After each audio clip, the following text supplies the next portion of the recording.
Hey, what's up? It's head coach of the Tennessee State University Tigers, Eddie George, inviting you to join me each week on my new podcast, Beyond the Roar, where I sit down with some of my favorite people to discuss, well, everything, the good, the bad, the past, the present. Nothing is off limits. Beyond the Roar, a great Combo Media and TSU Big Blue Sports Network collaboration. Listen to the show on Apple, Google, Spotify, iHeartRadio, or wherever you listen to your favorite podcasts.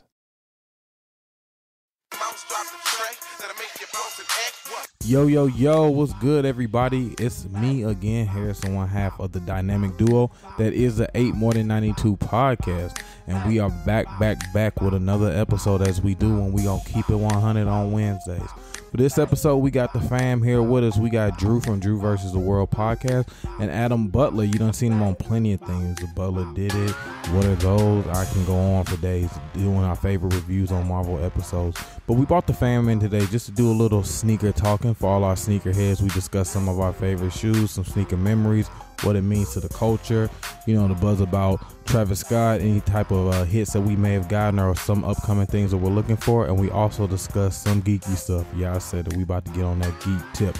We talked about Marvel with Captain Falcon and the Winter Soldier, the importance that Marvel puts in making sure when they put out stuff, they're including the people that the films are about and their cultures. So make sure y'all enjoy this episode. And if you are, or if you have not, gotten our exclusive 8 More Than 92 podcast hoodies or shirts, we did a small restock. So go ahead and hit the link in the bio and get yours today. But I ain't going to do too much talking. For all our sneakerheads and everybody going out there, y'all going to enjoy this episode. Peace. What you do to wash my shoes? Y'all better not come to my studio with that fake shit. Y'all better not come to my funeral with that fake shit. Y'all better off realizing there's nothing that y'all could do with me. All I ever ask is keep it 8 More Than 92 with me 100. Yo, what's good, everybody? Welcome back to another episode of the 8 More Than 92 podcast, where we always keep it 100 with you. We are the dynamic duo of podcasting. We're your hosts, Harrison and Banks. All right, so this time we are back with the fam. We got two of our guys. Y'all done heard them before, and y'all definitely seen them killing it in the podcast game. We got Mr. Drew from Drew versus the World podcast, and then we got Adam Butler from What Are Those? Shoes video TV show. We also got him from the Butler Did It podcast. We also got him relaunching. I'm gonna let him say that one because I don't want to mess that up. But he's also in everything like that. So if you turn on or go on the podcast world and see something, he's doing that. Marvel video tutorials, spoiler reviews and all that. So we got them back on. So welcome back, brothers. Not at the same time, but welcome back to the show. How y'all been? Good. Thanks all for right. Cool. My bad. My bad. Look, we talking over each other. Listen, I'm doing well. Thank you for having me on, man. No problem, man. Like I said, we want to give you your first congrats. Like I said, I know we did in the DMs, but like I said, congrats on What Are Those? Thank you. Watching, man, is very dope. I see people and they take, on they heat and stuff like that, and I'm real hype. On my feet app, I finally got them to follow back. I was like, look, I done shouted y'all out enough. At this point, we family. So definitely liking the move and stuff like that with their how did that come about? I released the movie What Are Those? The Artist League Culture. And it did, it's been doing decent. Thank you for everybody that supported that film. So I noticed that they had content. So we got in contact with each other through this guy named AJ. Dude owns like 5,000 pairs of sneakers. It's incredible. I'm not even sure where he puts those things or anything like that, but he has like an enormous collection. So we were linked up through him, came up with the idea. Originally, it wasn't going to be a show named directly after the movie, but we thought it was a good idea to kind of take that momentum and just create it into a show. I always wanted to kind of do more with the What Are Those brand, and I was having trouble trying to figure out how to kind of extend that out, so the answer is pretty obvious. We just basically what you see in the film is what you see in the show. It's basically many interviews, 10-minute shows, me just interviewing people that I respected the culture. I'm definitely going to get you guys on the show. We've been talking about that for a minute. People that I just respect in the culture and just sitting down with them and talking about this thing we all love, which is sneakers. It's a funny thing. We talked about this last time I was on you guys' show. it's a funny thing with sneakers, you know, some people see them as just stuff you put on your feet to wear. They're functional, you know, but for us, it's art.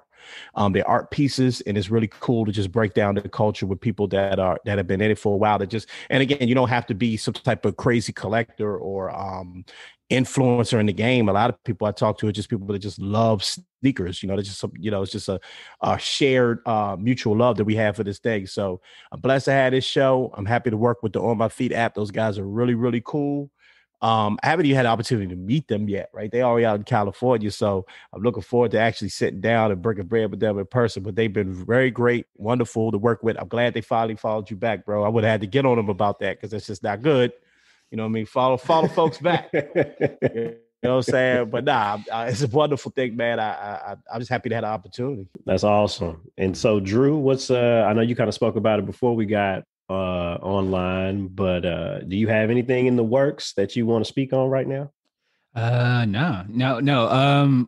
Honestly, just continuing to bring, information and inspiration to others through the light and lenses of the people I have on my podcast, and being able to spread stories. And really the whole thing is just every week having a audio like documentary of somebody's life journey. So I'm hoping that would allow others to grow, evolve, and be the better person within themselves. So that's what the whole Drew versus the World community, that's what the whole Drew versus the World podcast is about. Yeah, man, that's about it. Every week, just putting in the work, and hopefully in the near future, you guys will see me on YouTube pretty soon. Absolutely, because we know that's where the money is right there.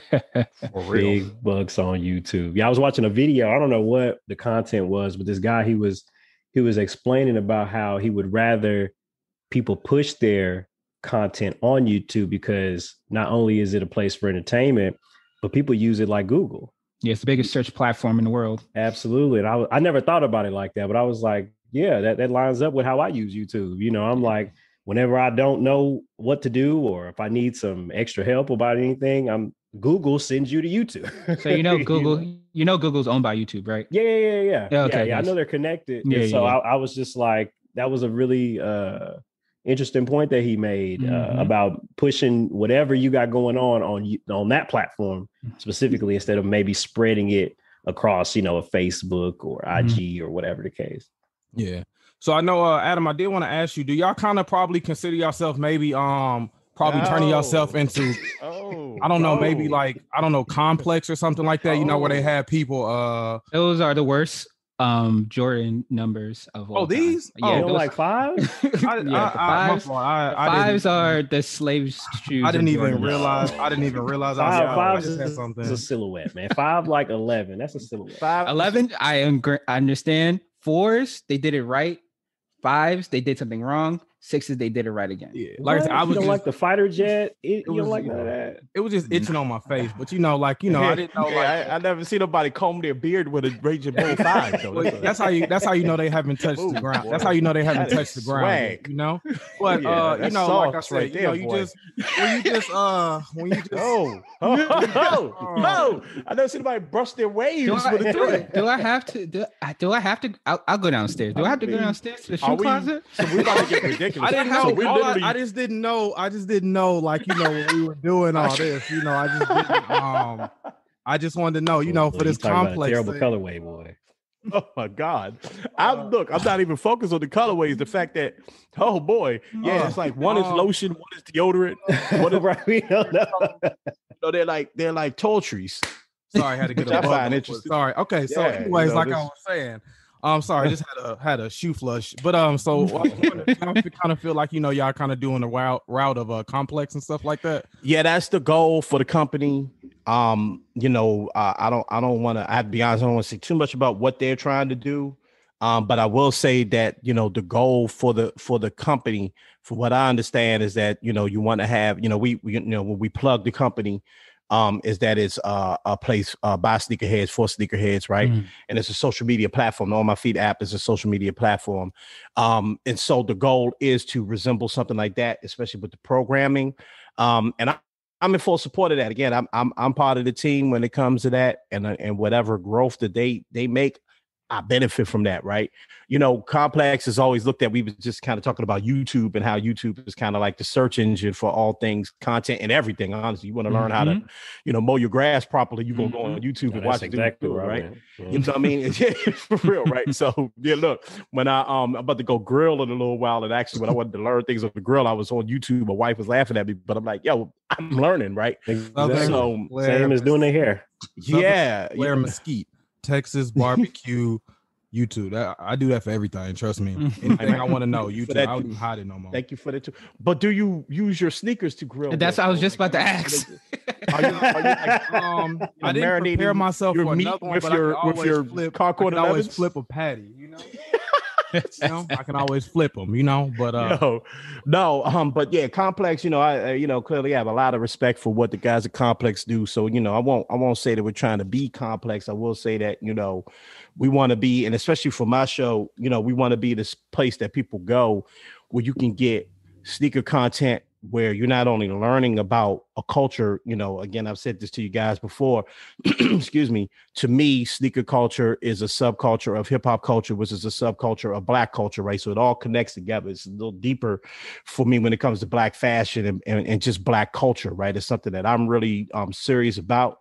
And the sneakers is just a small part of it. So I would love for people to come on and learn something new while having fun. Because at the end of the day, we're talking about sneakers. We're not talking about world wars or anything like that. We're not talking about politics and, the pandemic. We're talking about shoes that go on people's feet that, I hope when this happens, you feel good when you're doing it, right? I know you felt good when you were combing your beard with the Raging Bull 3. Damn, listen, I never see the flex like that. So I'm just really, it's absurd. No, I just wanted to, make sure I got it. I didn't want to come on here looking any kind of way. Look, man, the beard, it worked, bro. You have impressed me. But that's really the goal. I know the company has bigger, grander goals for itself, and I'm in full support of them. And as long as they have me around, I'm gonna keep pushing that. You know what I mean?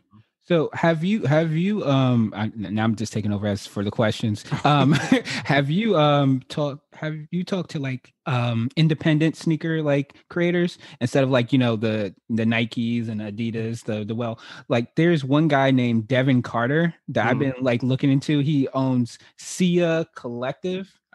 He was on the Breakfast Club, and I know who exactly you're talking about. You know what I'm talking about? Yes. He be making them like off. They almost look like Nikes a little bit. I know he put out the Chuckies and Freddy Kruegers and games. Yes. His name was like FB something, but light skinned dude, right? Yeah, Devin Carter. Rider. Kind of, sort of. No. Even he got a long beard, kind of look like. If you, man, I've been seeing his sneakers like blow up. Black fashion designer, all Black creative, like. And do you guys deal with like independents as well, or is it sure? Just kind of I'll talk to anybody, again, it's all part of the culture. And I think that, and I keep using that word, right? Because, I think that there's certain parts of it, right? There's the fashion aspect of it, right? And there's sneakers with history behind them. I keep bringing up, he pulls out a Raging Bull or a Carmine or, and all those things mean something to us, like, the Stan Smith Adidas or whatever sneaker you may come up. So like, to me, that's a different part of the game, right? Because we wear those things for a certain reason, and it gives us a certain history. When you're talking about independent designers, are very much interested in learning about them because, again, you're trying to start your own piece of history. And a lot of times, especially with African American designers, I learned is that you really are digging deep into the actual culture, Black culture, right? It's not just about, oh, Jordan scored 60 something in this game, or LeBron did this and these, or Travis Scott did this. This is about, okay, this shoe is from, it represents my block, right? Yes. Or it represents a country in Africa, or a town inside of a country in Africa, or it's just something that's representative to the creator. So I'm all about creatives. I will have any creative on my show. Again, it's not just about people that are just like collectors or anything like that. I had a guy on my show recently named he goes by his IG name is Dope Closet Thrift. He's a thrifter, like he thrifts. And really? I'm just super interested in that, right? It wasn't really even about sneakers. I had another guy on my show called Fashion Citizen. He's just a black fashion expert. And I just love his perspective on fashion and fashion culture, especially in our culture. So yeah, I will sit down with anybody that has an interest in the culture and wants to sit down on my little show, I'm with it. Let's do it. So I know I was wondering, you know, everybody here has an affinity to some type of sneaker. I even said Drew. I know Drew was talking about he loved to look at him. This N-word right here. My man, and look, he had somebody bring him the sneaker though. Right, then call to help to come bring him. Oh, this nigga got the Yeezy LeBron. Pull it up. I know, right? Oh yeah. I got those. I got those. Thank you, boo. She gonna bring you some more throughout the whole thing. I know. I'm about to say now everybody go bring it. Now Banks watch. You know the biohacks. What I gotta do? I gotta do this. I need to line that up. Yeah. Do y'all? But look, do y'all want to see some quarantine? What you say? Y'all want to see some trash? Okay. Oh, these are literally made out of trash. Yes, man. I've been trying to get those. What they call it? The other ones. Are you talking about the fly knit? I mean, not the fly, the reacts. Not the reacts. There's another one that they've been pulling out, and every time I try to go on sneakers, I never can get them. But they do this. Well, if you want me to help you out, I'm about to throw this shit away. Talking about the space hippies. Yeah, the space hippies. Oh yeah, the space hippies. Yeah. But the high tops like you got. Yeah. No, I just thought this was a cool sneaker. You know what I mean? You know, it's a wild looking shoe, and you know, you got to be able to pull that off. But you know, man. But but seriously, I did. DNA. But even that, you know, as you guys know, and we won't make this whole thing about the show, but I just want to say this one piece, you know, like the heat check portion of the show, you know, and it's something I've really been pushing on my IG because, you know, I just want to, you know, a lot of the stuff I put on heat check, I've worn several times. He got scuffs on them and all that because I want to get away from that idea like, oh my God, you got to buy something and just put it on your mantle and just stare at it or try to sell it or whatever. Like wear your stuff because again, it's a part of that culture. And I love the idea of this sneaker because it's made out of recycled material. And that's how deep this stuff goes, right? Like there's so much artistry involved. So going back to your question, Drew, like, yes, anybody that's a creative and can create it, I mean, can sit down and actually create a shoe, a sneak. I would love, because I can't do it, because I would love to talk to anybody, especially Black folks that are doing that for sure. Yeah, and there's Johnson T. Smith, which I went to. We're the first in the world to have an English course that is predominantly is 100% sneaker related. And we go. What's the professor's name? Because I think I know him. Jermaine Lamar King. I know him. I was trying to get him on the show. I actually was trying to get him in the movie. We just couldn't. He agreed to do it. As a matter of fact, I would take this opportunity to shout him out and ask him again if he will come on the show because I reached out to him when I was doing the film, and I love his stuff. I love the clothing brand he created around it, all of that. I love his stuff, and I'm really would love to talk to him about everything you're about to explain about the course, all of that, man. I think that's so dope. And again, that's how far this stuff goes, man. Yeah, small world. I'll reach out to him, man, for real. He was one of my professors. So I want to know, with a lot of heat that's been releasing, they've been releasing dunks like crazy. I missed out on the Kobe's, unfortunately, again. But I wanted to know, were y'all able to, in the light of sneakers, were y'all able to hit on anything? Other than that, I know I got the Raging Bulls right here. Still waiting for my fours to get here, the UNC fours. Banks didn't like them. I thought they was tough. I didn't at all. No. I actually feel like I slept. I feel like he just buying stuff at this point. I mean, hey, brother, ball out. So anyway, I felt like I slept on the Travis Scott fours. Those was actually the only ones of his like whole colorway mashup that I like. I actually like them fours. It's maybe some with the blue and that red accent, but them UNC fours are tough. So I got the UNC fours on them, and I don't know, it kind of was nostalgic, minus being online, but just going through like the whole sneaker thing. So what was y'all latest cops, or what were y'all able to hit on that y'all tried recently to cop in the last 2-3 weeks or something like that? Because he's been releasing shoes like crazy.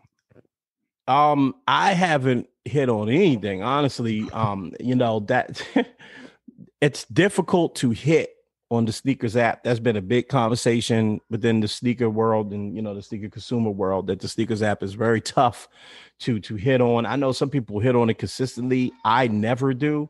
I actually went after the Travs just a few days ago, didn't hit on those. I went after the Armanier, which is that spot is actually right around the corner from me.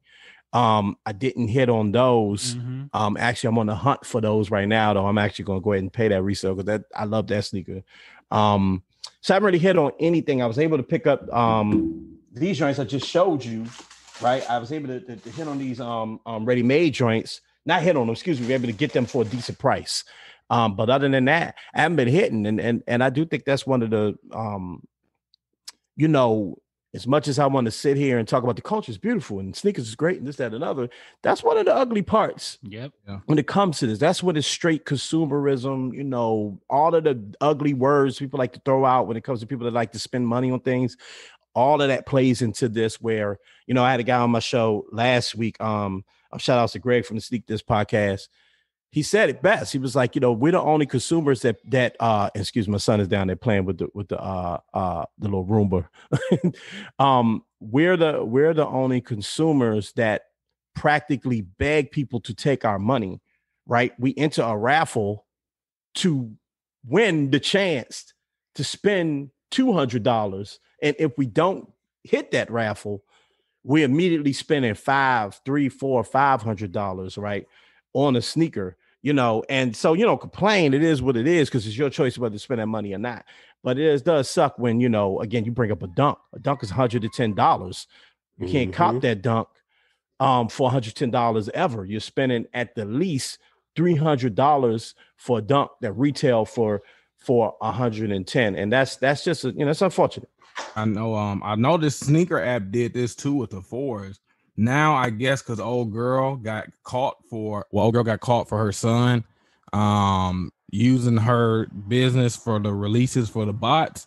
Now they did raffles with the fours. I don't know if they're gonna do that with everything else, but when the fours came out on the sneaker app, they had to do the raffle for it. See if you get drawn for a submission. I guess that's their way of trying to cut down on the bots and stuff like that. But like you said, that's killed it. And then I think bots have killed it a lot too. Everybody just going out there getting bots, and the bots are hitting and taking everything. So there's no real solution to it. Everybody, I bring up the Armanier release, which was a good one, right? That's probably the best release I can think of because they were able to, they really wanted women to get the hands on the sneakers. They accomplished that. And then I heard that their release was pretty smooth, but it's still one of those things that you better hit on. You better get in there within the first couple of minutes or you have no shot. And hey, maybe that's just the best way to do it, right? We can't complain about every step of it, but I just wonder if there's a solution in the new world in 2021 where people can buy bots, people can do all of this stuff. I don't see how there's a solution to just bring it back to how it was. Here we go, sound like old heads back in the day when you could just, camp outside for 3 hours and wait for right and wait for your shoe. I just don't know if there's a solution. Yeah, what happened to the days we could just whoop somebody's ass if they came outside with them 11s and stuff like that, man. Bro, but did you see that video? It was in some mall in some state. It was in Finish Line or something like that. Yes, for those metallic ones. Yep. My man told them people straight up, I don't care. Ain't nobody leaving out of here with one if I don't get mine. Mm-hmm. He told them folks straight up, I'm risking it all today. I'm leaving. Yep. Nobody leaving. I'm the only one leaving out. It was a big fight too, wasn't it? Yeah. Mm. Yeah, like that. I mean, we don't want that. But you miss it. You miss it. It's just like a little bit. You don't want to see the ghettos but a part of me was like, no, don't. And then I'm eating my popcorn. Please don't hit them with the racks. Ooh, boom. But yeah, man, you miss a good shoe stabbing or two. That's how Buzzsprout got popular. I'm mad. You miss Jordan coming on there saying we don't encourage violence, Yeah. But I know. So I wanted to know, do y'all feel like with all this stuff, do y'all feel that that shoes are starting to oversaturate the market? You know what I'm saying? With like I said, I think last month, April and March, probably 25, 30 dunks were released. He's put out 12. I know it's a new pair of ones like all the time. He put out the Royals. I think he put out like 6 pair of Jordans in the last 6 exclusive pair of Jordans in the last 3-4 months. And then you got the Travis Scott release that just came out and everything like that. Do you just feel like with so much influx of shoes come out, does it kind of sour the taste? Because like I said, there's so many shoes coming out. Like I feel like it's nothing really exclusive, especially with everything that's coming out. Like there's so much stuff coming out right now. Like I said, is like we used to have a big span. Remember, we would have like maybe one shoe come out in February, and then you would have to wait for December for that exclusive release. Well, he put the Carmines out in February, He put the Raging Bulls out in April. He put the Royals out in January. He put these other ones out in April. You know what I'm saying? He put the fours out in the end of January. He put these fours out again. So I'm saying, like, you know what I'm saying? You don't feel like it's an influx kind of just tainting it, kind of taking the joy away from it because it's so much. Like, everybody gonna have a pair. I wouldn't agree with that. I think to what everybody else was saying was that the exclusivity of it all is what adds value to each shoe release. So to first answer the question about how it would be how we need to start releasing shoes, instead of releasing it on the sneakers app and you get like 100, let's say figuratively they have 100 pairs on the sneakers app, you need to do that with Foot Action, Foot Locker, independent sneakerhead shoes or whatever, sneakerhead apps. And then you also need to introduce what we used to have was the ticket, literally a raffle that you see, who people, even if the bots get the raffle, they can then, find some way to increase their technology where they can then tell who the bots are, because there's so many other companies that have this issue. Like, I brought my girl a Telfair bag the other day, right? Telfair, they don't play that. They have a CAPTCHA on there. They're like, okay, there's no bots going to get these bags, whatever. So just increase the technology would help a lot of people. But I feel like, they're taking Nike and Jordan, whoever, taking advantage now of like, hey, we can release 100 shoes a month, and you're going to still want them because you're one out of those 100 people. Even if I have 5 shoes, you're going to just have those 4s. You're just going to have those 11s. You're just going to have those Space Hippies, right? So they're still exclusive. It's just that now there are more shoes that are going to be exclusive, which I think helps them in the long run, because for the consumerism of it all, you are saturating the market. So you're still getting $100, $300 from that person. But it's just like you're getting them every month instead of getting them once a month. So I feel like it's a better option because people have more options to choose which style. Because like I said, I don't like 5s. Like, I see a 5, I spit them. No, I don't like them. Right. So if I see that's why the back of your lip musty. Go ahead, but continue. He mad because he got him. But I don't know why he mad, because you got him. You got him, man. I'm not upset about that. Okay. My beard, and my Bulls. Yeah, we're not going to talk about how you be trying to thirst trap on your podcast page. We're not going to talk about that. But what I'm going to say is that it helps. I think that now with it being a lot more of them, it helps people really discern what their flavor is. So it allows you to be a little bit more decisive. So instead of, like, some people don't like Travis Scott's, some people like the 4s, and allows them to then go into those realms of getting that instead of having like a 5-month span where you don't see a sneaker that you might admire. So that's my kind of insight into the sneaker game. And I'm from Brooklyn, so I've been trying to in this sneaker shit for a long time. a long time. Shout out to Brooklyn. I don't think that it's a oversaturation from the brands. I think the biggest issue is technology, right? There's always a bunch of dunks coming out, right? Yeah, there may have been, as opposed to Jordan coming out every month, maybe 5 or 6 a year. I don't know how it was before. I can't even really remember, to be honest with you.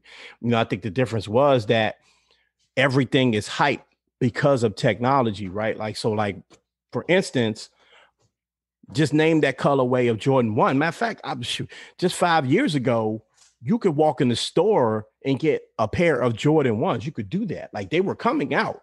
Now, because of technology and because of hype that comes around that technology, people, you could turn everything into an exclusive drop, as opposed to, all right, the Raging Bulls might be an exclusive drop, but the next pair of 5s that may come out next month aren't, right? These 13s that came out just this weekend would not be an exclusive drop. But because of technology, shout out to them, because of technology and because of bots and because of the ability for people to be a reseller of anything, I'm going to scoop up whatever I can find, and I'm going to use technology to be able to do that, right? So I'm going to buy a bot for $1,000, and that way I'm going to get every pair of whatever, only this colorway of 13s that just came out that I don't even like, but I'm already seeing them in sneaker shops going for close to $250. Yo, 13s are my fucking favorite.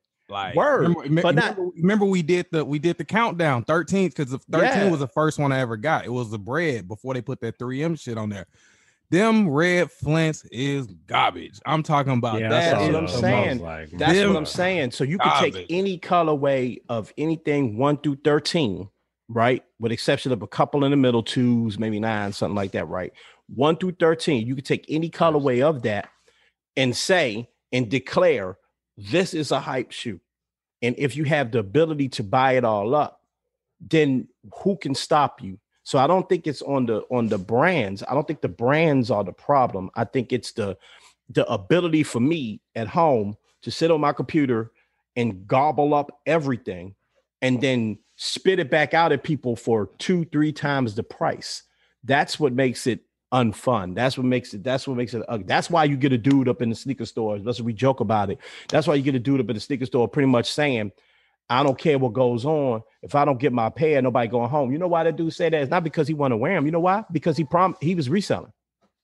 He promised. He told somebody he had somebody money in his pocket. Mm-hmm. Okay. He told somebody, hey, look, I could get you them. Give me $400 right now. I got you. And then he got to the store and realized I can't get them. So he realized one or two things. I have to get his $400 back. I'm going to explain to somebody I stole their money, or I could beat somebody up in this store and get that and make sure I get that sale going. It could get ugly like that when you make something so limited. And again, I don't know what the brands could really do about this, except for what you talked about, which is like, instead of making 100 pair, make 1,000, make 100,000 pair, right? That's the only thing you could do. And I don't even know if that would work. Have you guys, because I know me and James talked about this a while ago when we were starting to notice, how saturated the economy was coming with just whatever shoe, and people were buying them at whatever price. I know me and him kind of joked around about, what if we just got something and resold it, and we almost felt like we were sinning, even thinking about that. I mean, has that ever crossed either of your minds? Like, just, okay, we know how the economy is a little broken right now, like the sneaker economy. What if you just joined it? What if you just picked a shoe, bought it, put it on eBay, put it on, whatever sneaker facilitator, and sold it and tried to make a quick buck off of it? Has that ever come across your minds? Yeah, it's that if you can't beat them, join them thing. I absolutely was going to try to get those Travis Scotts and immediately sell them, because I knew I was going to come up on at least, $1,100, right? Yeah. You know what I mean? And who can't use an extra $1,100 to just do whatever? I could, I could take my wife on a vacation of selling a sneaker, right? So yeah, even though it feels a little dirty and I can sit here and go, these kids are messing it up and this, that, and another, if I could get a shoe for $250 and then immediately sell it for $1,100. Okay. And it doesn't even matter if the sneaker looks all that great, which I do like that joke though, but the sneaker looks all that great. It's just because Travis Scott made it, or whoever's name is behind it, Kanye, whatever. Yeah. I mean, I'm not too good. Okay. Yeah. But the problem is, it's very difficult to do that. Yeah. It's extremely difficult to do that. I don't have to spend $1,200 on the sneaker. I probably never would, right? Mm-hmm. But if I could make that on it, I mean, the game is the game. It is what it is. We're not selling dope. We're selling sneakers. But I mean, why not? Okay. Yeah. Right. Yeah. We at one point, James and I, we were trying to both get the all black Fear of Gods, and I'm gonna tell you, I don't know of any other time where I felt more upset about not getting a shoe. And this is like over time too. I've missed out on Jordans and all type of stuff, but I just can't believe we both did it. Both hopped online or hopped on the app, and three apps open. iPad, phone, 0.0001 second. everything was already inputted. We had 3 different cards on 3 different devices, and we went for each one.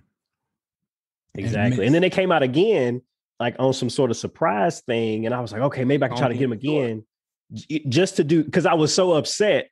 I was just going, like you were saying, just resell them, just, and I couldn't. To your point, it's even extremely hard to even try to play the game. Yeah. And then you see now it again, it's all fun and games. But you see the pickle, it puts people in, right?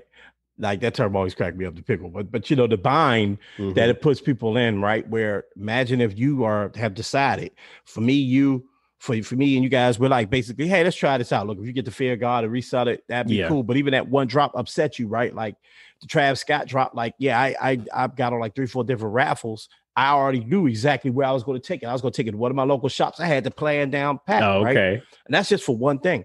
Yeah. Imagine if you got it in your mind that you want to get inside this reselling game, right? And now you're on a constant hustle. Now you're spending more than you're making because you spent $3,000-$4,000 to get a couple of bots. They're that expensive, by the way, to get a couple of bots. You got this, you're trying to get this inventory of stuff. You're trying to make sure that you can sell, but the prices continue to go up. The Last Dance came out and someone decided at home that Jordan 1s should go up from about, just the average black pair of Jordan 1s, right? Just a pair like Black Friday Jordan 1s. Literally a black and white Jordan 1. Someone decided that Jordan 1 should go up from about resale of about $240, which is what, about $50 over retail, right? Yeah, no, more than $50, about $100 over retail, something like that, right? Just not that much over retail, right? Someone decided that sneaker should no longer cost $250 or $210. Someone decided that sneaker should be $600. Someone just decided that. So now you're trying to get rid of a bunch of Cyber Monday Jordan 1s. No one's going to spend $600 for that, right? Or you're making promises for people that you can't, fulfill. Like again, hey, putting a picture on the Facebook market of a Raging Bull. I keep bringing that one up, of a Raging Bull, right? And saying, I have this Raging Bull. I have a full size run. I got a size 9 through 14. Yeah. Send me Cash App. I'll get them to you. And then now you got to go get those Raging Bulls. I'm just saying that when we create this kind of like chaos in the market, danger can come from it. So it's not a surprise, as we were talking about, that we're starting to see mall fights again, people getting knocked out, stuff like that. World Star. Yeah, you know what I mean? So, again, I'm not about to protest about it or anything like that. I'm not about to call Al Sharpton, but I do think that it's a problem that needs to be solved. So how do we, as just consumers of brands, right? How do we deal with it? Well, it does come from supporting smaller brands, and it does come from being like, you know what? I may not be able to get my hand on the trash, but you know what? I'm fresh enough. Me personally, I could make a pair of waffles work. Nike waffles. Like I can make those work. I'm noticing that oh God, the silhouette slips my mind. So, but I'm noticing that smaller, less popular silhouettes of Nikes are starting to become more popular. The Cortezes and joints like that, right? Like the up tempos. Iversons are starting to. Iversons, people starting to wear Reeboks again. Like it's about Puma. People are saying, you know what? I cannot play that game, but I can walk in foot action and go get a mean pair of Pumas right now. To me, it's not about the height. It's about looking good and feeling good. And my fault, I said that backwards. It's about feeling good so you can look good. I still got my Nipsey fit. I'm trying to break out. That's what I'm saying, right? Like a fresh person can make anything. A fresh person can make anything work, and that's how you kind of kill that. Because the people that are sitting around swapping Travis Scott's or the latest Dunk and all that, they don't even wear them. They just basically hustlers trying to make a buck. Hey, what's up? It's Brian. It's Ebony. And this is Lo. And we're the hosts of Creators Over Cocktails.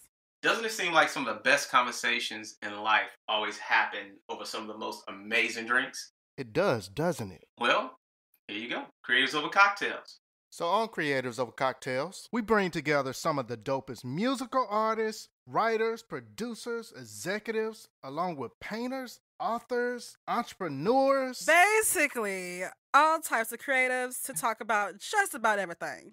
And do not forget about the amazingly curated, crafted cocktails, because, you come for the stories, you might leave with a drink. You might. All right, for real though, we get down to business while having tons of fun. It's Creators Over Cocktails, another great Convo Media production.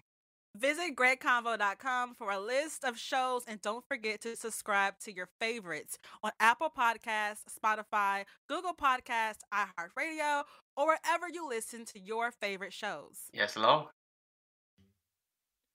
Great Convo Media is a progressive new podcast network founded on culturally diverse and culturally relevant content.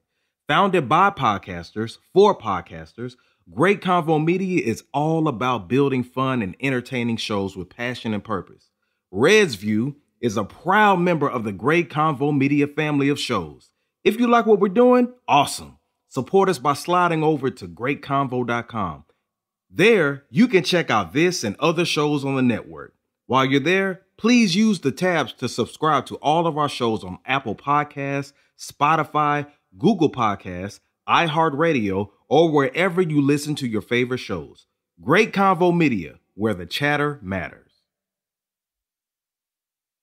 Do y'all feel like do y'all feel like the Travis Scott, like everything he do is like overhyped? Like I don't think that a lot of the stuff he puts out is good shit. Like I said, the only thing I like them sixes are okay. Like not like to where I wanted them or something like that. They like girl shoes to me, but I thought I feel like everything like McDonald's, if you got the Travis Scott toy, that's selling for $1 million. Yeah. You do this, like I don't know what he did or who he signed. Great marketing on his team though. Yeah, but it's like everything he touches is like limited edition exclusive. I don't get what the hype is, but like I feel like are y'all tired of the hype as well? He's incredibly popular, especially to a demographic, a very young demographic, right? I've liked pretty much every shoe he's put out. I actually own 2 pair of Travs. I got the ones and I got the Air Force Ones, right? You got the high or the low one? The high. Okay. High. That was actually my wedding gift. And I love him. I think he makes, he and Nike, they make beautiful sneakers. Yes, I agree with you though, when it comes to here's a t-shirt that just says Travis Scott and it has a McDonald's logo on it. It's stupid, but that's because you're dealing with kids. Like that's why I think he did on Fortnite was such a big deal, because his core audience are very young, mostly white kids. They love Travis Scott. So some of this stuff, us as adult, like whole grown men, we're not going to get it. I don't know if there was an equivalent when we were younger. I don't know who, maybe Jordan could, anything he touched, it was like, I want those, I want that. I honestly don't even remember, but I just think that again, I don't get caught up in that. I can't get caught up in stuff I can't have. It was kind of like when Jay-Z had Rockaway and everybody wanted to wear Rockaway. Yeah. Yeah. I guess that would probably be our closest polo, because I remember he even had the Pro Kids, and I hate it though. I was like, I don't care who did this. Yeah. And then he had, and then of course you think about G Unit when they had those shoes come out. I was well aware I was never wearing those in my life. You know what it's like? No, Lugs, when we were little. Lugs. Oh, Birdman. Lugs. You know what it's like? When we were little, ride with me. When we were little, anything that had Ninja Turtles on it was going to sell like hotcakes. Any single thing.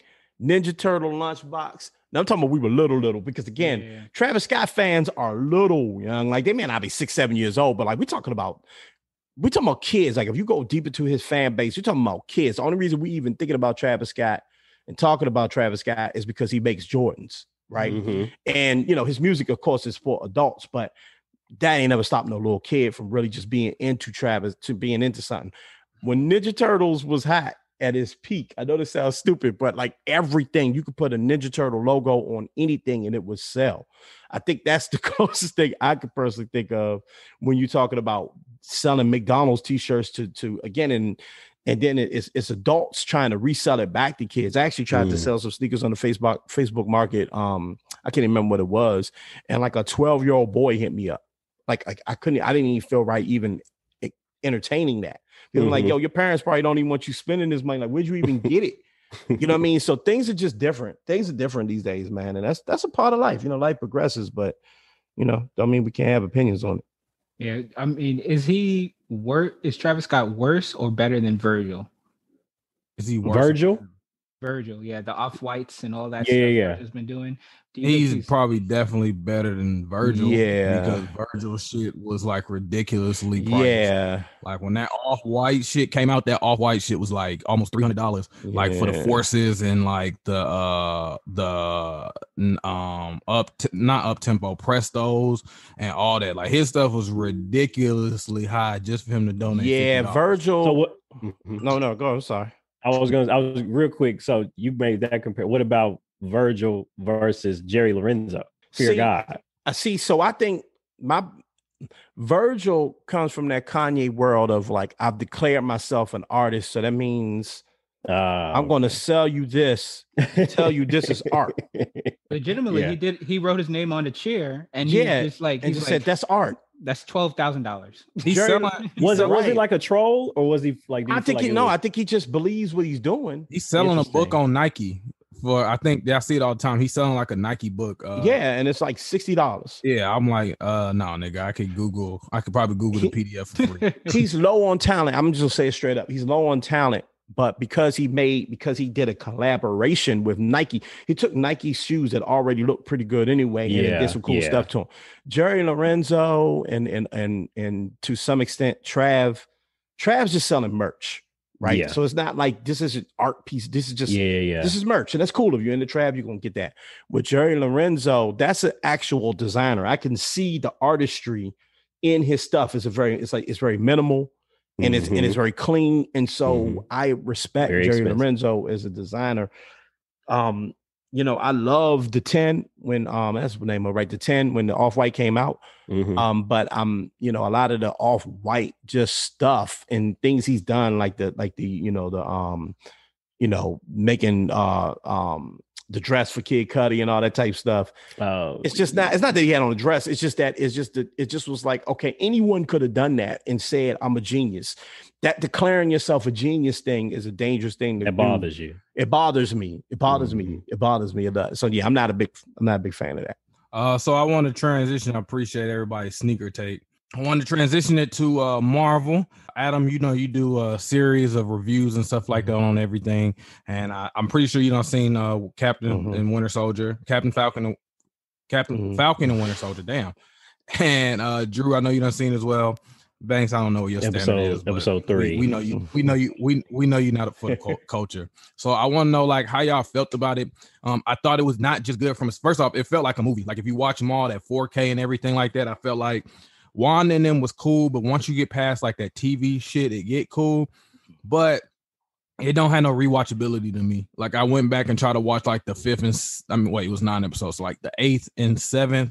The 8th and 9th episode, and like I was cool like through the middle of like the 8th to watch. Side note, a good show for y'all to watch is Invincible. Oh my god! Oh my god! Oh my god! Okay, we could talk all day about that. We'll segue that one later. But that shit is good. Yeah. But Joe, I like that because like I said, is Anthony Mackie did a great job. But how did y'all feel about the show? Oh, so I loved it actually. Just a quick point about WandaVision. I do agree with you that I think that both shows served a different purpose, right? I do think that Falcon and Winter Soldier was set up to be more of a film, right? Especially you look at it was only 6 episodes or something like that. So it was set up to be basically a film. I think that Wanda and Vision was set up to show you where the MCU is about to go. It was set up, it's not rewatchable or anything. I mean, I'm sure people like to rewatch it, but again, it was a lot of surprises every episode, and it was really showing you like, okay, the MCU was one thing before. Now here's some things that you need to get used to. You need to understand multiverse, even though they never even used the term multiverse, right? But you need to understand multiverse. You need to understand that Wanda has a power that you never really seen in the MCU before. She has a power to change things and adapt things. That means that when you get ready for the Doctor Strange movie, now you have it in your mind. It's not going to be outrageous when when things are changed permanently and all that. And to this day, I still believe that Wanda was giving you just a little nugget. If you watch any of my reviews, I was stuck on this. Oh, I watched them all. Yeah, appreciate you. It's a little nugget of we're helping you understand that one day there's going to be these characters in this world who just have powers. Yep. Because they just born with them. Nothing happened to them. No gamma rays and nothing like. They were born with these powers because they let you know very early on. No, I'm sorry. They let you know. I think it was episode 8. When they took you down Wanda's journey, that she had that power, right? So okay, that's the thing. The only thing that pissed me off about WandaVision, everybody knows this, is that Quicksilver thing was frustrating. Yeah, that shit was trash. That was frustrating. They caught me off guard with that. Yeah, that was just a dumb thing to do. It just was made. You could have got any dude with white hair and been like, "Oh, wait, that's not really her brother. Who is this?" Instead of getting the X-Men dude. But exactly. Listen, everybody's tired of hearing me say that, so we'll leave that be. Shout out to Monica Rambeau, fine ass. Woo. Okay, so watch that. Falcon, Falcon Winter Soldier, like you said, is more of a film. I loved what they did with it. I love that they tackled issues of race. I love that, they're kind of. I love that Marvel takes their source material and doesn't disrespect it. They believe in the source material, right? They don't feel the need to do like what, for instance, the Mortal Kombat movie did, which is let's create a new character because no one really is going to be interested in the characters that have been popular for 30 years. Worthless as cold. Oh my God, my superpower is I wear a bulletproof vest. and I got nightsticks. Boy, get your ass. And I just beat Goro. So he was getting his ass beat the whole movie. Time. The whole movie. I'm like, do you turn that shit into a Kamehameha or something like that? Or does it? You I thought he was going to have the Black Panther power, right? Where he can absorb the energy and then disperse it out. But instead, his ass was just getting beat down. That's strong ass, and you out here getting beat for perseverance. If you don't get your weak ass on somewhere, that's what I'm saying. So no, that's what I mean. You disrespect. I hate to call it disrespect the audience, but you don't believe in your audience when you say people are tuning into this property for a reason. So anybody that knows comic books, we all know about U.S. Agent and certain characters that are going to pop up in the MCU properties, right? We understand what they are, and you don't need to fool the audience. Like we knew anybody that understands comics or knows anything about comics, you knew what was going to happen to Sam at the end of the show. You knew he was going to end up being that suit he popped up in. We had a good feeling that's what the suit was going to look like. Yeah, we all knew what it was going to look like, so that wasn't even a surprise. They didn't So that's why I really love about Marvel is that they know they have good source material. They lean on their source material. They make changes when they have to. They modernize things when they have to. Whatever. They don't do everything perfect, Quicksilver, but they do most of the things really, really, really, really well. So I'm a big fan of both of the series that came on Disney Plus. I also think just as a quick sidebar, the fact that they couldn't have known we were going to be in a pandemic when they made the decision to release series on Disney Plus, but for some reason it worked out perfectly. And the fact that we weren't able to go to the movie theater and go check out Black Widow or whatever. The fact that we had these two series back to back really, really helped out. And I think it just was perfect timing and it just worked out. Big fan. Drew, I'm gonna let you go. I just want to say, so what I heard was there was actually a plot that they ended up taking out where the girl, they were actually supposed to be in a pandemic, which killed that chick. But I guess they took it out because of like sensitivity, because we were actually in a pandemic and stuff like that. So the whole like flag smashers and shit like that was originally supposed to be like that stuff where they was taking out the truck, when they was transport, that was originally supposed to be like a cure or some type of disease or something like that, but they took it out and changed it. I feel like that's probably what made old girl seem like such a weak character. But Drew, you go ahead and say yours. Yeah, I 100% agree that Marvel is doing it right. So I was a big Spider-Man fan. So Captain America happens to cross paths a lot in the Spider-Man comic books, just tangentially because they're both in the close cities. One's in Queens, one's in Brooklyn. So and then they're all in the Avengers. But the one thing I love that they did was that Anthony Mackie, his monologue at the end, like it showed his breadth of from Papa Dot to being Captain America now. You know what I'm saying? He just became a full actor for me, and I loved every moment of it.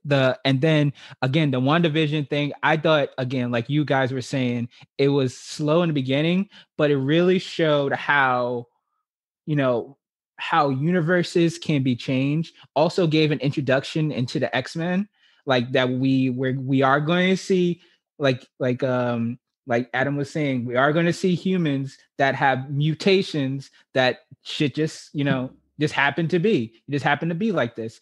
And then it's going to really transition well when they start going to multiverses and also Spider-Verses. So Spider-Man is one of the main characters that has a bunch of like almost like Flashpoint Paradox-esque storylines where it goes into different worlds and different universes, and you're going to see different versions of these characters.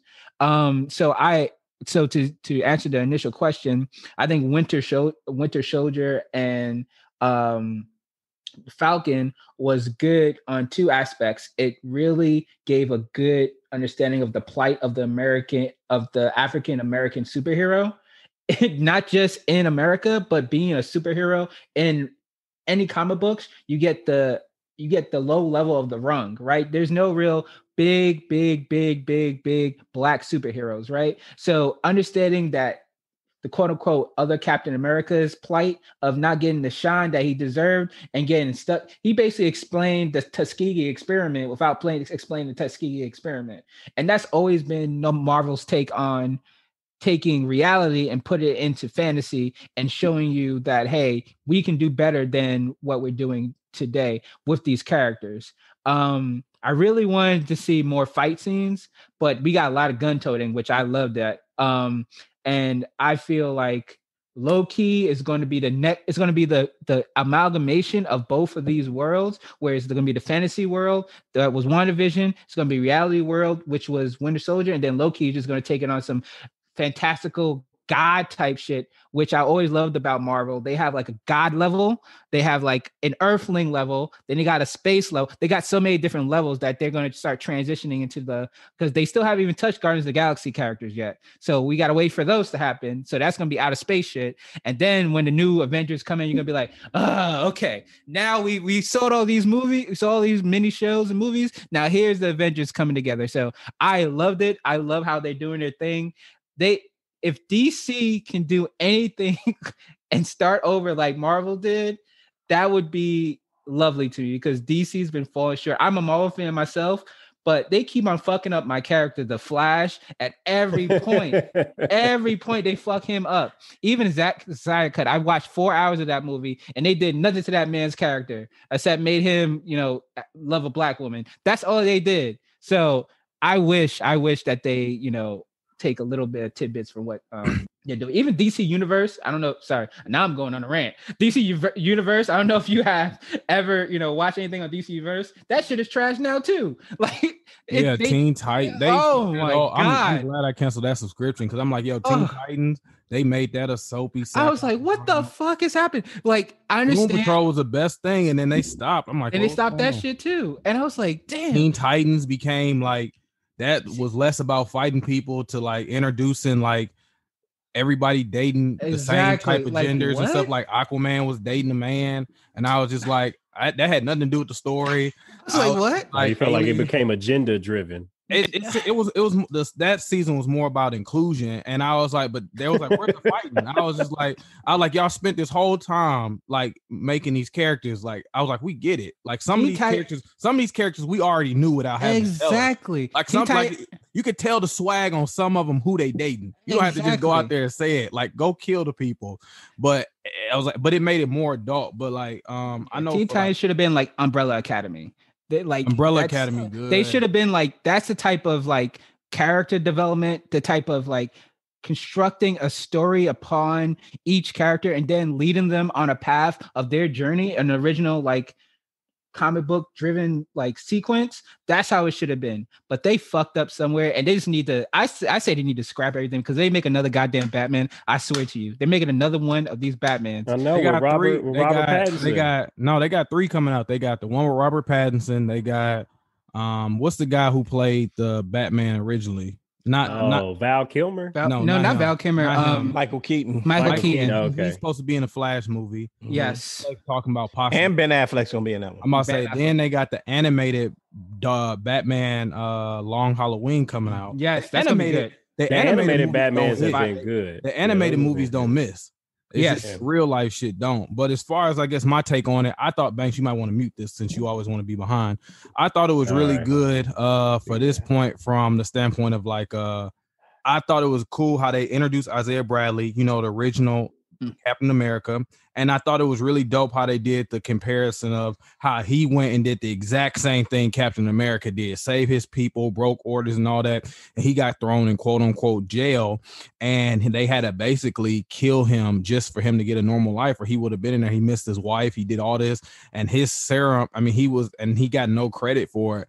And then I thought what was really important was the scene when the cops try to come out there and arrest Falcon, and they didn't realize who he was. Like, that should have made a difference. And then even Bucky didn't get it for a second. And a part of me was kind of like, yo, Falcon, what are you doing? When he first said something to the cop, you're like, man, what are you talking about? I'm like, all right, like, but I liked it, like, you know, and Marvel went there because like that's the shit that you really go through. You know what I'm saying? Like, as a black man, like, don't shit change. Like, the only thing that saved him is probably the only thing that saves LeBron and a lot of people is recognition, because all they did was come to the neighborhood. Hey, what's up? It's Brian. It's Ebony. And this is Lo. And we're the hosts of Creators of Cocktails. Doesn't it seem like some of the best conversations in life always happen over some of the most amazing drinks? It does, doesn't it? Well, here you go. Creators Over Cocktails. So on Creators Over Cocktails, we bring together some of the dopest musical artists, writers, producers, executives, along with painters, authors, entrepreneurs. Basically, all types of creatives to talk about just about everything. And do not forget about the amazingly curated, crafted cocktails, because, you know, you come for the stories, you might leave with a drink. You might. All right, for real though, we get down to business while having tons of fun. It's Creatives Over Cocktails, another great Convo Media production. Visit greatconvo.com for a list of shows, and don't forget to subscribe to your favorites on Apple Podcasts, Spotify, Google Podcasts, iHeartRadio, or wherever you listen to your favorite shows. Yes, Lo. Great Convo Media is a progressive new podcast network founded on culturally diverse and culturally relevant content. Founded by podcasters for podcasters, Great Convo Media is all about building fun and entertaining shows with passion and purpose. Red's View is a proud member of the Great Convo Media family of shows. If you like what we're doing, awesome. Support us by sliding over to greatconvo.com. There, you can check out this and other shows on the network. While you're there, please use the tabs to subscribe to all of our shows on Apple Podcasts, Spotify, Google Podcasts, iHeartRadio, or wherever you listen to your favorite shows. Great Convo Media, where the chatter matters. And see that he was out here doing this stuff. I mean, having a confrontation with a white man, and all of a sudden he's the problem when all of a sudden, he's Falcon and they're just having a conversation. I like that. I like when they did have the episode when Isaiah Bradley told his story, like what he all went through, like you said, with the Tuskegee. I wish they would have had a flashback of what actually happened, like show him young. And I wish they would have had the fight between him and Winter Soldier. Also, like Bucky's character development in this, I've really felt like, you know, like a lot of times you be seeing people go through stuff, but you don't be believing it, but you really seen like the whole progression for him trying to get redemption for stuff. And when he finally told why he felt a certain type of way about it, about him not taking the shield and stuff like that, I really thought that was good. But like I said, I like just Marvel highlighting real black issues. Even when he said, I'm still a black man in this suit, that don't change nothing, you know, because they called him Black Falcon and things like that. And even with them doing the Shang-Chi movie, I just like that Marvel was aware to put all Asians in the film, or Marvel was aware if you're gonna have a black superhero as a Captain America, tell it what it's like to be a black Captain America. Tell them what it's like when you go out the front lines and do the exact same thing white people do, how you're treated and thrown in jail and given no credit at all. You know, I won't even lie. The Isaiah Bradley part kind of, you know, had me, sucking them back a little bit, because I just felt like I could see what it was and stuff like that. Now, as far as Anthony Mackie's acting, I thought he did really good, but I thought he transitioned from Clarence like a long time ago. I just felt it was pretty good to finally. Good marriage. Exactly, but I felt like it was pretty good from him, from just having him say longer lines than he usually gets, because he doesn't really get that many lines. But now I would tell you who was really the star of the show. U.S. Agent. He was a good ass character from that show from start to finish. I thought he was gonna die or something like that, but like his transition to crazy and all that type stuff was really good. I hated how they set up Sharon Carter. That was so obvious that she was a power broker. I did not care for Carly. She just kind of like the way she just turned was kind of like just too like you had a chance. They showing you everything good, and then you still go evil. I just didn't care for that one, but like I said, but I appreciate the message. I appreciate if you're gonna have a show centered around Black people. Even Isaiah Bradley's grandson is, I think, what is it, American Patriot or something like American that. Patriot, so they setting up the groundwork for Young Avengers. So that's 4 people now that they done shown. They done shown Cassie Lang. They done show the Wicked and Speed. They done showed him. So they putting Easter eggs in all of the shows that they're setting up the Young Avengers plot. And like I said, I just love the world building that they're doing. You got, like we said, with Wanda and Doctor Strange, they're setting up the multiverse and the Nexus and things like that, showing she's a Nexus character, aka she's strong and she goes through the same thing in every universe she in. People get those type of things, but I just love that direction they went. I felt like that was the closest we've gotten to a Black story that don't end in no type of slavery or no shit like that. Now, albeit it was Marvel that told it, I would love it to be from like Black writers or something like that. But like that is a Black triumph story with no tragedy or pain without, and if you're gonna shed light on what we had to go through, just talk about it for a small bit. Like, let's not have like the Lovecraft scene where we got to go keep showing Tulsa and everything else. Or them. Or them and things like that. Like I said, he ended up with it, and even his message at the end, which I thought was a little bit overtalked. I felt like he could have kept that short a little bit. Like, we get it, but I just felt that like it was just necessary in general for Black Captain America. I love the direction they're going, and like I said, even with Shang-Chi, I love how Marvel is not shying away from what really goes on. And like our community, or whoever they're projecting's community, like even Black Panther, if you think about it, Black Panther was a Black ass film, between like the music they played and all that was a Black ass film. Like, they do not, like, do you remember like Blade, right? What was the music in Blade? Like rock or some shit like that, Token, the characters and shit. Hold on. I'm not gonna downplay Blade, because I'm saying Blade I'm the saying first Marvel character that I get that, but I'm saying like I get that, but I'm like, even like the Black characters they have, unless you're gonna use like stereotypical, and even the villains in Blade were white, black as fuck. You know what I'm saying? Like, I appreciate that versus like, like I said, they just happen to be aware way more than other people. They just using the source material. The source material has always been ahead of the game. When you introduce it to film, you're talking about Blade and characters like that, or the fact that I think it was Wesley and them was trying to make a Black Panther back in the 90s. You couldn't get it done, right? Because the film industry is what it is. One day we could do a whole show about the film industry, right? And just the struggles of that. But when you're talking about what's happening from, from 2018 to now, right? With the release of Black Panther, the release of this version of Captain America, the release of Shang-Chi, the release of even, women-driven films, Captain Marvel, Wonder Woman, things like that, right? Yeah, they're just going to source material and saying, hey, the source material is like Wakanda existed in the comic books, right? Falcon had already been Captain America in the comic books, right? Miles Morales already existed in the comic books, right? Storm already led the X-Men in the comic books. We could go on and on and on with all of these characters, right? So you're right. Like, you're just looking at the source material and saying, what stories can we get from this? Isaiah Bradley was already in the comic book, so they're just taking the Isaiah Bradley, arc and putting it to film. But it hits you different when you see it in film, and I think that's the biggest point. It's one thing to read it, and let's just keep it real. The comic book community is a large one, but it's not as big as the film community. It's not as big as just a random person that's just going to turn on, Falcon and Winter Soldier because they liked Endgame, right? Or whatever, you know what I'm saying? Or just some people. I remember when I saw Endgame in the theaters. Remember, it came after Black Panther. Excuse me. Best fucking movie. Wait, came after Black Panther movie? No, I was saying that Endgame came after Black Panther, and I was in the theater, and not Endgame. Excuse me, Infinity War came after Black Panther. My mistake. And I was in the theater, and I remember me and my brother and I was sitting next to these, let's say they were about 50 to 60-year-old Black women. It was two of them. And I promise you, every character that came up on screen, who is that?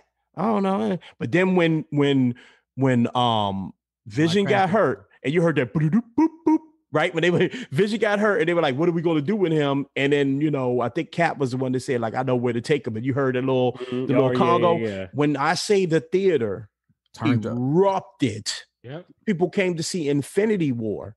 For us, we going to see the culmination of a Marvel story. For them, they're like, oh, I saw Black Panther, and I heard Black Panther's going to be in this movie. That's what I'm saying about when you're getting just the average film goer or the average consumer. Now they're going to be into Sam Wilson. Now they want to know more about Isaiah Bradley. So you're telling these stories. And to your point about that long speech at the end, yeah, I find that whenever there's anything to do with race and racial issues, and it needs to be explained for us Black folks, there's no explaining it to us. We already know. We don't need a speech. You know what that speech is for? It's for others. Yes. Okay. It's not for us. That speech wasn't for us. I know we didn't need to know the plight of Sam. What we understand. The moment you show that man in New Orleans with his sister, we got it. When he stepped into the bank, we knew what was going to happen at that bank. We got it. Mm-hmm. So I just think that we got to remember the same thing with Shang-Chi. I'm sure I'm going to come out of that film learning a lot because we're not part of the Asian community. Right. So I think with these films, the beauty about Marvel is that they have the ability to touch so many people. And I think it's very dope of them. I was going to say brave, but I don't like to throw that word around too much. I think it's pretty dope of them to take on these stories and be unapologetic about these stories. And for, it was a quick point. The writer's room of Captain Marvel, Captain Marvel of Falcon and Winter Soldier. Remember, that's a long. I know. To be captains. That is hard. The Planet Silver Surfer shit. Like, golly, boy, it's hard. No, the writer's room was mostly Black. And I think that's really dope. If you're going to do that, have the right people in there telling the story. So yeah, 5 years. That one. I will say we could end it on this. Well, it was ended a perfect way to end it. Sorry for the tongue twister, but so it's 2 years now. Today's the second when we're recording this one. It's 2 years from when Endgame release. Since you said that, y'all, that's probably the best movie experience I ever went to in my life. So y'all tell me y'all experience for Endgame. Since we talking about that, we'll end it there. I'll start it since I'm the only one unmuted right now. But mine was, I just remember I was up there watching it, and when Cap, I hated Cap because he was a bitch for setting up Tony's parents. You know what I'm saying? So I was really waiting for that motherfucker to die. But I won't lie, when he picked it up, I was kind of yeah, you picked up the hammer. But when he got his ass whooped, and I was just like, all right, bro, I don't want you to lose the whole fight for the planet now. You're a bitch, but you are a bitch. Like KD. But, no, fuck KD. Fuck KD. But yeah, like he getting up. So then when he got it, and then I'm just sitting there like, come on, Cap. Then he put his arm up. I got the Cap figure over here too, but I'll show that later. But he did that, and you hear Sam Wilson on your left, and then when Black Panther, there you go, walked his ass out there, the explosion that came through that movie theater, I'm talking about like chills. Like you would have thought we was fighting him for real, and then everybody stood up and exploded, and then when he said Avengers Assemble. Boy, best experience ever. That was mine. I probably, like I said, breathtaking. I stood up myself. You know what I'm saying? I screamed. I don't even do that at theaters. I said, "Talk your shit." I said, I definitely said "nigga" a couple times. Talk your shit, nigga. So I forgot about it, that it was a movie, and that Captain America was the one running it. But what was y'all like? What was y'all experience if it wasn't similar? I mean, I think that's the one, right? But since you went with that one, because that's the one. The whole end sequence with them fighting is dope, right? And passing the gauntlet around, and the Lady Avengers and all that stuff had so many moments in that one. And the one is, on your left, Cap. That's the one. I mean, I've seen so many like memes of that one. I've seen on your left, Cap, and like all sorts of wild people coming out the portals. People like, say Martin and Gina coming out the portal, whatever, like just weird stuff, right? But but a close second has to be, You know, the guy that started the MCU, man.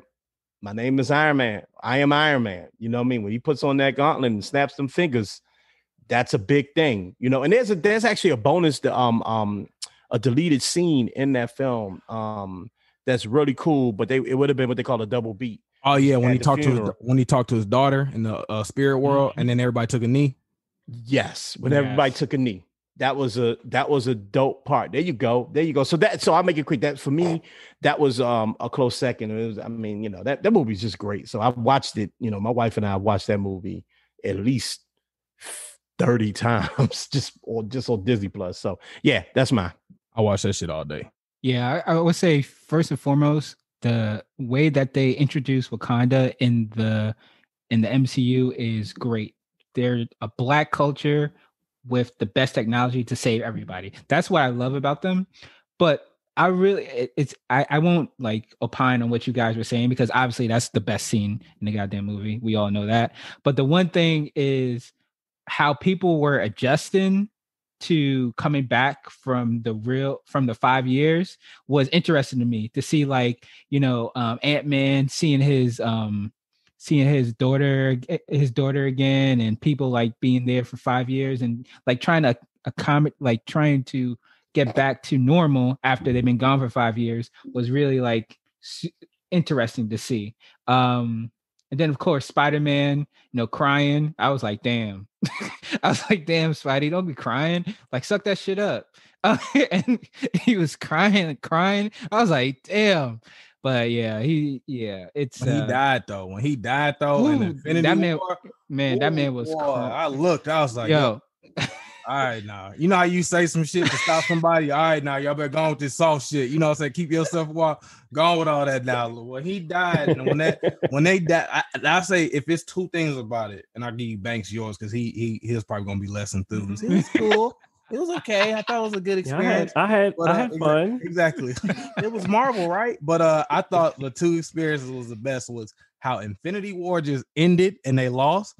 Even though you knew they was gonna lose, you was like, yo, these niggas really just lost like this. So yep.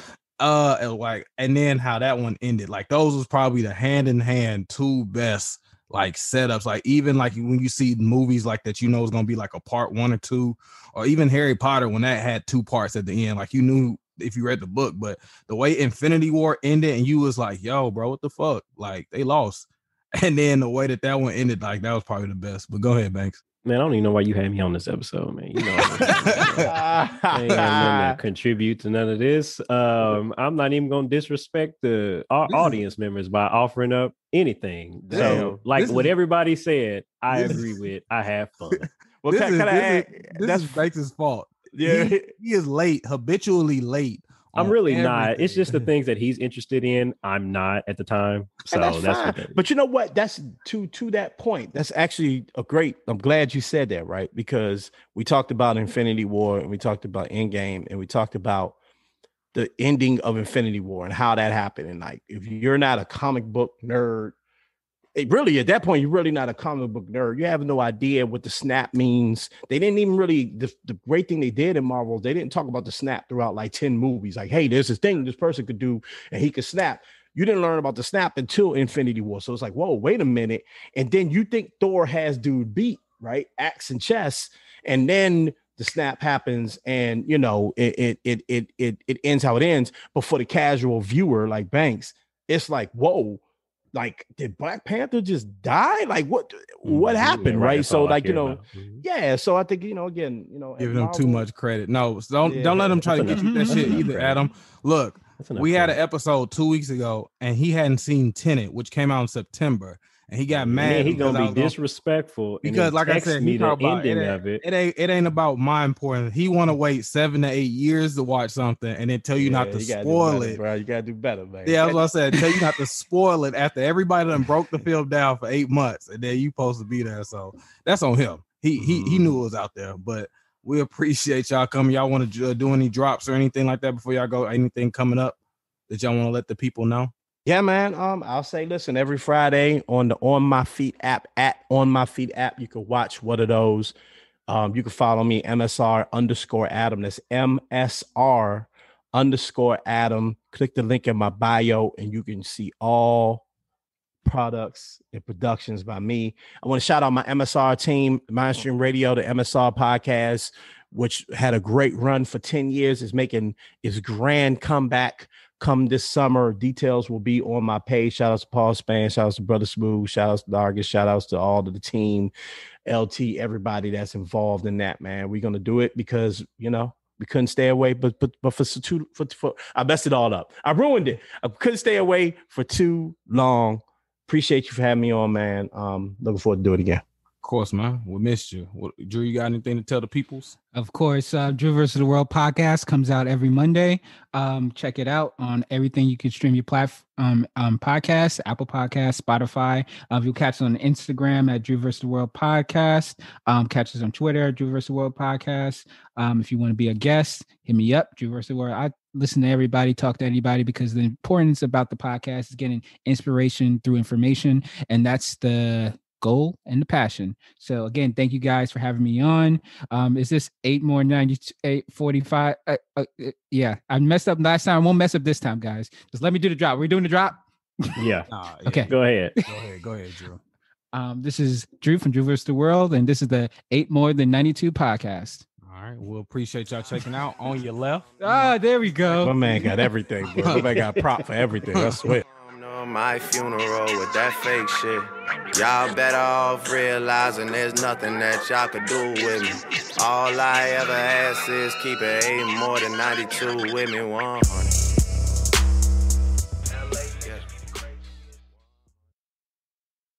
The Scenario Radio Show is a proud member of the Great Convo Media family of shows. Now, if you like what I'm doing, awesome. Support us by sliding over to greatconvo.com. There you can check out this and other shows on the network. While you're there, please use the tabs to subscribe to all our shows on Apple Podcasts, Spotify, Google Podcasts, iHeartRadio, or wherever you listen to your favorite shows.